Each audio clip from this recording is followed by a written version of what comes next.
Ada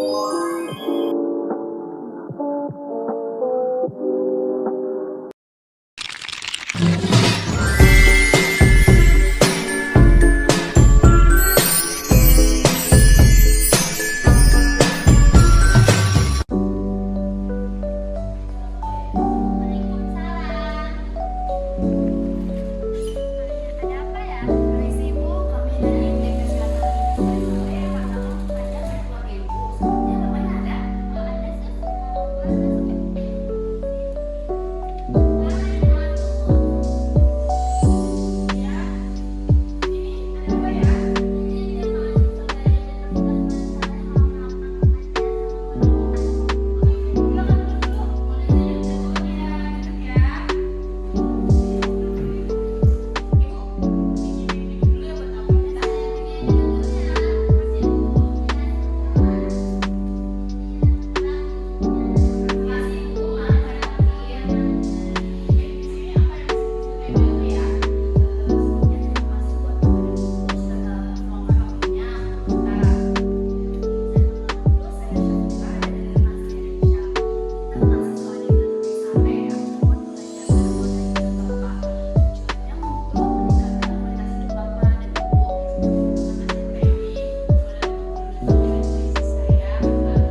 darahnya ini 300 Pak, ini tinggi sekali ya Pak ya.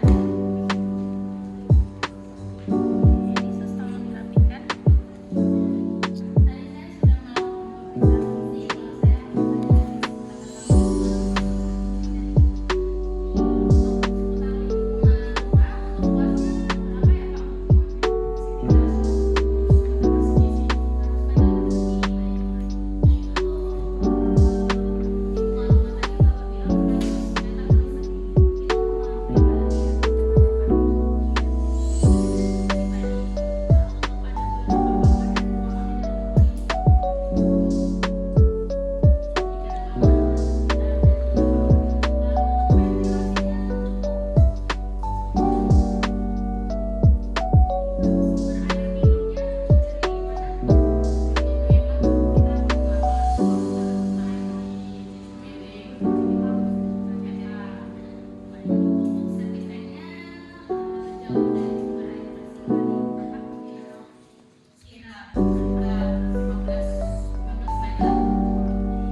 Assalamualaikum. Mau perawat yang kemarin ya? Iya, Silakan masuk. Bapak. Ibu, bentar ya, ibunya lagi masak. Lihat dulu. Iya. Ibu, ada yang mau perawatan kemari?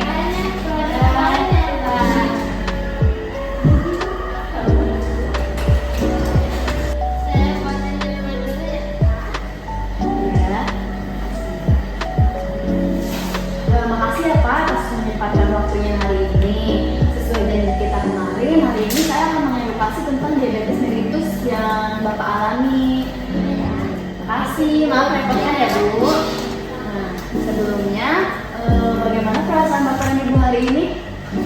Ya, baik. Tapi tadi malam saya merasa lemas, haus, pusing, terus malamnya tempat tidurnya.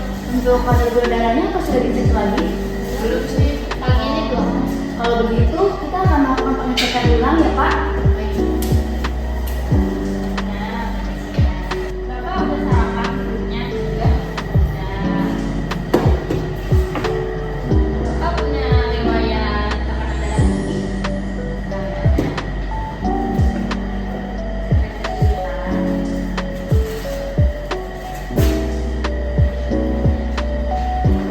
Sebelumnya Bapak dan Ibu sudah sarapan?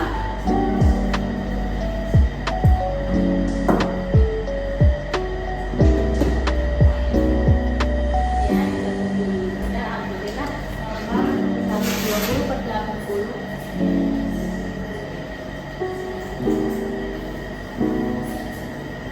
Kemarin iya, sekarang kali ini kita cek gula darah. Kemarin Bapak minum manis-manis enggak, Bu? Enggak sih, ya udah. Boleh teh doang aja. Tanpa gula tapi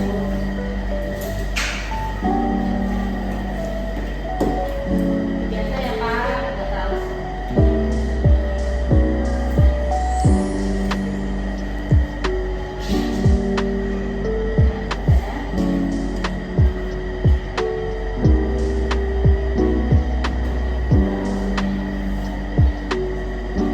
Semangat dulu ya Bella, beratnya sudah menurun dari kemarin. Kemarin kali 100 ya Pak. Tinggi masih ya, tinggi ya Bu ya, betul. Nah, lalu saya akan lanjutkan mengedukasi tentang diabetes mellitus. Pak, nah sebelumnya Bapak tahu apa itu diabetes mellitus ya? Ya, cuma tahu boleh makan nasi juga pencitraan sedikit aja sih.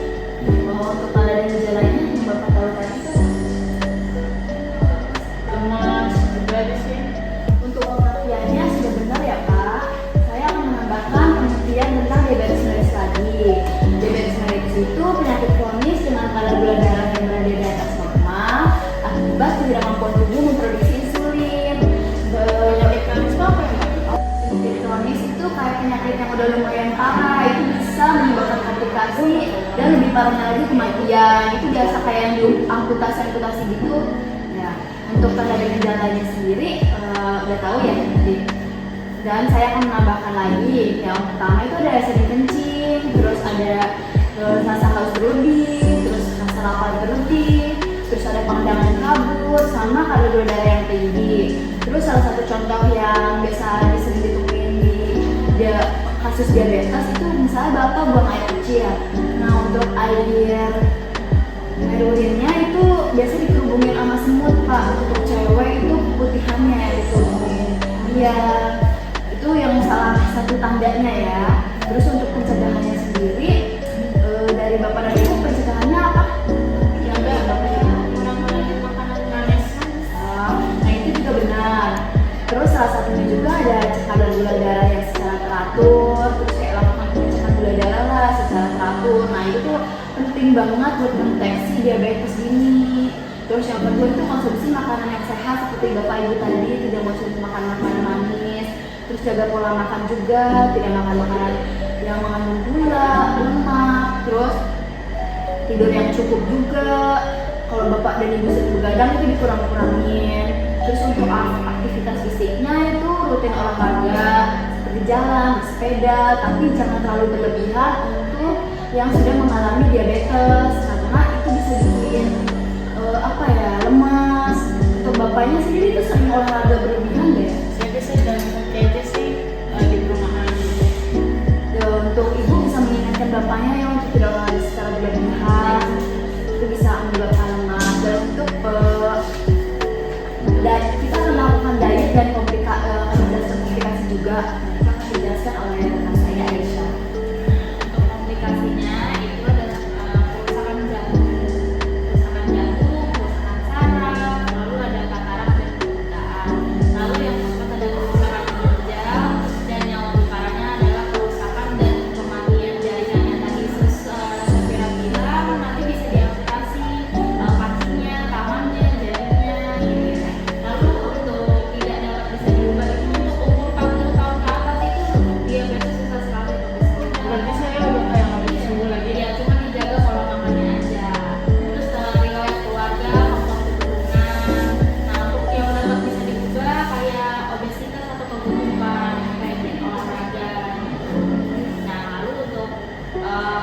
diet yang tidak seimbangnya kayak tinggi gula, tinggi garam, tinggi lemak, dan berat. Lalu untuk diabetesnya, yang pertama di sini ibu bakal lihat ini ada makan sumber karbohidrat supaya kompleks seperti nasi. Nah kalau nasi itu kan mengandung gula yang banyak, jadi kurangi aja porsinya seperti Bisa menggunakan nasi merah juga. jangan terlalu banyak juga ambil nasinya gitu ya. Lalu ada kentang, tapi kentangnya kentang rebus. Aku nggak suka nasi merah, bisa diganti yang lain nggak? Nasi putih aja, tapi jangan banyak-banyak, jangan sesuai dengan porsi bapak yang dulu. Nasinya gitu ya. Masih lapar gimana? Kalau masih lapar, ini aja Kak buah, untuk buah. Iya. Terus ada apa? Rotinya roti gandum, boleh roti yang tidak terlalu manis-manis dan ada rasanya. Gitu ya. Singkongnya juga suka rebus, jagung, dan lain-lain. Untuk yang kedua, makan sumber protein, rendah lemak seperti ikan, ayam, lalu tempe, tahu dan kacang-kacangan. Lalu yang ketiga ada sumber lemak yang bentuk makanan yang mudah dicerna, ya Bu. Nah seperti yang dikukus, makanan yang dikukus atau dibakar. Lalu yang keempat, hindari makanan yang banyak mengandung gula, gitu ya. Seperti madu, terus susu kental manis, gitu ya. Terus buah kelengan dan kue-kue manis, ya Pak. Terus yang terakhir, batasi asupan natrium. Nah, anjurkan makanan garam sehari tidak lebih dari 6 sampai 7 gram atau 1 sendok teh. Nggak boleh sehari itu, nggak boleh lebih dari 1 sendok berarti ya. Garam. Jadi tadi yang kita sudah jelaskan, apa Bapak dan Ibu sudah mengerti? Sudah kurang lebih aku bilang. Nah, pada ingin ditanyakan? Aku mau nanya, kalau kita gula darah normal itu sekitar di berapa ya angkanya? Kalau normalnya itu di 110 sampai 180 Pak. Nah kalau sudah makan itu dari 180 sampai 200. Iya. Alhamdulillah Bapak dan Ibu sudah mengerti ya. Kalau begitu untuk edukasinya sudah selesai ya Pak. Terima kasih atas waktunya. Nah saya udah ingin mengingatkan untuk cek gula darah setiap hari. Dan Bapak Ibu juga jangan terlalu sering berolahraga. Jangan yang berat-berat juga.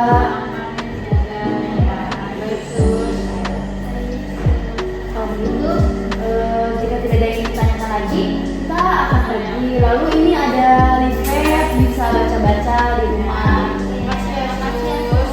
Kalau gitu saya pamit ya. Assalamualaikum. Makasih ya Sus, dari jalan. Semoga bermanfaat ya. Ya.